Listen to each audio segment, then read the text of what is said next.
नमस्कार, सबा शाहिद शेख के साथ कैपिटल टीवी उत्तर प्रदेश देख रहे हैं आप। लग्जरी लाइफ, करोड़ों की प्रॉपर्टी और अंत छोटे मोटे गुंडों के हाथ।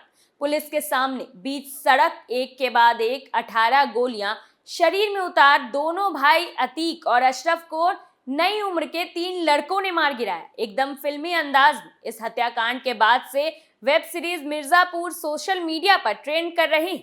इस सीरीज में भी वर्चस्व को लेकर खून खराबा दिखाया गया था। ऐसी ही कहानी पिछले 52 दिनों से यूपी में चली आ रही है, जो कि उमेश पाल के मर्डर से शुरू हुई थी और एक के बाद एक कई एनकाउंटर्स होते हुए आगे बढ़ती है। लेकिन कहानी में ट्विस्ट उस समय आता है जब 5 बार के विधायक और 1 बार के सांसद रहे अतीक अहमद और उसके भाई अशरफ को पुलिस की सुरक्षा में मार दिया जाता है। देखिए ये रिपोर्ट।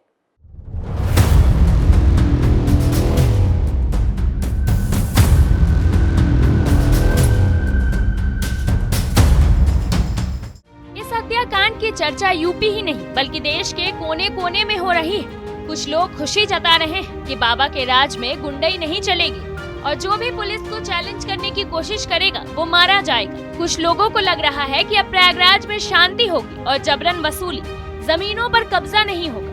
ये उसी तरह के ख्याल हैं जो कि सिर्फ एक ही पहलू को ध्यान में रखकर सोचे जाते हैं। प्रयागराज में कुछ नहीं बदलेगा। हालांकि पुलिस कस्टडी में किसी का भी मारा जाना कानून व्यवस्था पर भी एक सवाल है।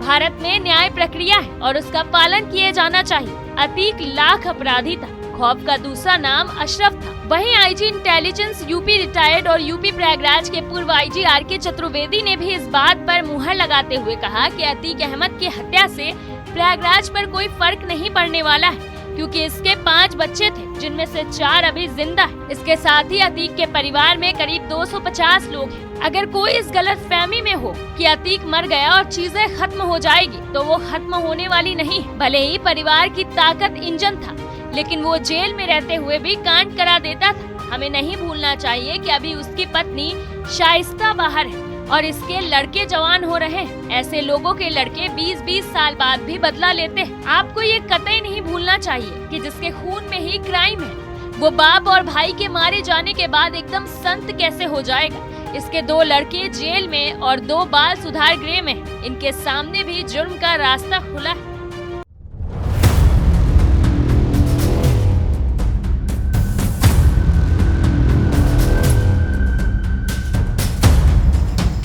शाइस्ता अभी भी फरार है और जिस तरह से इस कांड में बार बार उसका नाम आया है, वो भी अतीक के माफिया राज को कायम रख सकती है। आरोप लगता रहा है कि अतीक के जेल में जाने के बाद से वहीं उसके धंधे को मैनेज कर रही थी। भले ही लग रहा हो कि अतीक और अशरफ के मारे जाने के बाद चाकिया पर कोई दूसरा कब्जा कर ले या योगी सरकार उसके बेटों को जेल में रखकर वहां पर शांति बरकरार रखने में कामयाब हो जाए, लेकिन ये भी सच है कि जैसे ही अतीक के बेटे जेल से बाहर आएंगे, वो उस समय की सरकार के लिए सबसे बड़ी चुनौती बन सकते हैं। फिलहाल के लिए इतना ही। बाकी तमाम बड़ी खबरों के लिए देखते रहिए कैपिटल टीवी उत्तर प्रदेश। नमस्कार।